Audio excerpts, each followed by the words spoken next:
সবাইকে এনসি ট্রাস্টের পক্ষ থেকে ধন্যবাদ জানিয়ে অধ্যায় 4.1-এর 17 নম্বর অঙ্ক নিয়ে আসছে। দেখতে থাকো।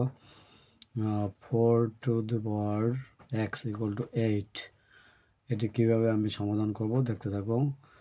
যা ছিল তাই নিয়ে এসে এবারে দেখো বা কমা 4 ভাঙানো হয়েছে। 2 যদি স্কোয়ার করে রাখি তাহলে 2 2 4 ঠিক থাকে। এর আবার হোল ব্র্যাকেট এর পাওয়ার এক্স রয়েছে ইকুয়াল টু যা ছিল তাই, অর্থাৎ 8। পরের টার্ম দেখতে থাকো। এখানে ব্র্যাকেট ভেঙে দেওয়া হয়েছে, অর্থাৎ 2 পাওয়ার 2 দিয়ে যদি এক্স রে গুণ দেওয়া হয় তাহলে 2x হয়, অর্থাৎ 2 পাওয়ার 2x ইকুয়াল টু, আর 2 পাওয়ার যদি 3 করা হয় তাহলে 8 ঠিক থাকে। আশা করছি এখানে বুঝতে পেরেছো। এখন দেখো উভয় পক্ষে বেস একই, সমাধানের বেলায় উভয় পক্ষে যদি বেস একই থাকে তাহলে বাদ দেওয়া যায়, অর্থাৎ উভয় পক্ষ থেকে 2 বাদ যাচ্ছে। বাদ গেলে কি থাকে, 2x ইকুয়াল টু 3।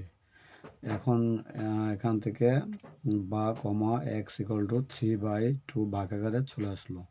তাহলে এক্সের মান কিন্তু বের হয়ে গেল, অর্থাৎ এখান থেকে লেখা যায় নির্ণয় সমাধান এক্স ইকুয়াল টু 3/2। এটি হচ্ছে এক্সের মান, অর্থাৎ নির্ণয় সমাধান দেখানো হলো।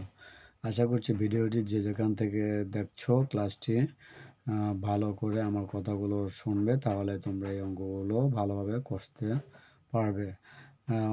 অনেক দিন পর্যন্ত ক্লাস দেওয়া হয়নি, আবার ধারাবাহিকভাবে তোমাদের ক্লাস ছাড়া হচ্ছে। এ পর্যায়ে 17 নম্বর কিন্তু অঙ্ক তুলে ধরা হলো। আশা করছি তোমরা A to Z আমি তুলে ধরছি, এই জন্য তোমরা A to Z যদি বুঝতে পারো তাহলে সংক্ষিপ্ত প্রশ্ন উত্তর পারবে, বহুনির্বাচনী প্রশ্ন উত্তর পারবে, এমনকি যে জ্ঞান অর্জন করতে পারবে সেই জ্ঞানের আলোকে যে কোনো সৃজনশীল প্রশ্ন সমাধান করতে পারবে।